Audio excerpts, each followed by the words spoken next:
Hello again, everyone. I hope you all had a wonderful and very blessed Thanksgiving. Today I'm going to discuss the Scopes trial of 1925. Before I do, I wanted to quote one of Liberty University's worldview statements. God has established order, intelligence, and truth in the universe and history.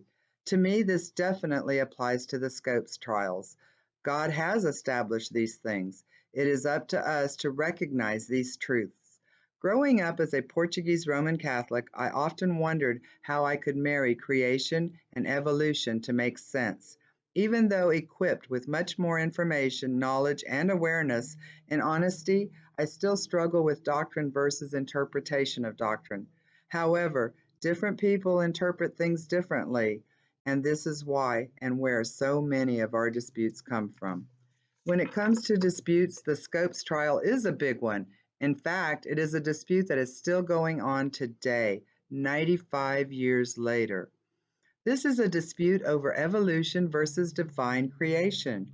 As a fundamentalist, modernist controversy grew, the strict and literal interpretation of the Bible began to lose momentum. Society as a whole began to move towards an understanding that the Bible, even though the Word of God, was still written by man and must be interpreted with an understanding of the people who wrote it and in the time in which it was written. In the early 1900s, science had begun to push the theory of evolution to the forefront of accepted knowledge. Public schools began to teach evolution in the classroom. This offended and angered many fundamentalists who did not believe in the new theory of evolution. In March 1925, the Tennessee legislature passed the Butler Act. This made it illegal to teach any doctrine that denied the divine creation of man as taught by the Bible. Both sides of this dispute between literal and liberal interpretation of the scriptures knew that they were going to have to come head to head. Although it could have been a rational discussion of opposing viewpoints, the Scopes trial did not turn out that way. Right from the start, it began as a publicity stunt for the town of Dayton, Tennessee. A group of residents, including a local businessman, a lawyer, and the school superintendent, were able to convince high school science teacher John Scopes to admit to teaching evolution. This was all a setup for Scopes to be charged under the new Butler Act.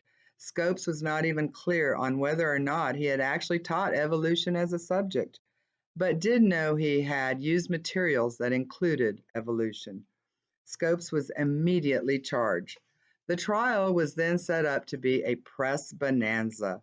William Jennings Bryan, a hardcore conservative fundamentalist, according to the Indianapolis Times, was associated with counsel for the prosecution in his capacity as principal advocate of similar bills. Bryan was a seasoned orator and was famous as much for his public support for a literal interpretation of the Bible as for being defeated 3 times in presidential elections. The leading defense attorney, Clarence Darrow, was a famous criminal attorney in his own right. Much of the trial was expert testimony, while Darrow and Bryan sparred in the newspapers. Ironically, Scopes was never called to testify at his own trial. Darrow ended up calling Bryan to the stand as an expert witness on the Bible. According to Larson in Summer for the Gods, they went head to head. When Bryan vainly accepted Darrow's challenge to testify to his faith as a witness, stated as on the witness stand as a Bible expert, Darrow cornered Bryan on multiple occasions, undercutting Bryan's earlier religious speeches and even getting Bryan to admit he did not know much about science, as it was not in the Bible. Bryan really did not come off looking very good. Bryan planned to regain his standing with his closing arguments.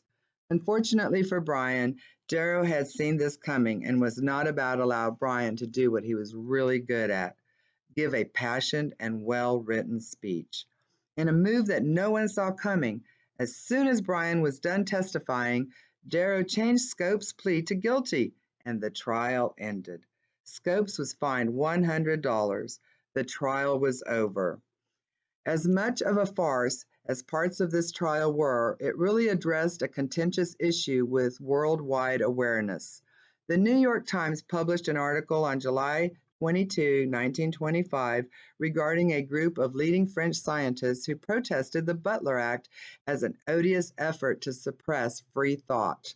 The Butler Act itself stood for another 45 years, finally being repealed in 1967 and allowing the teaching of alternative theories of creation.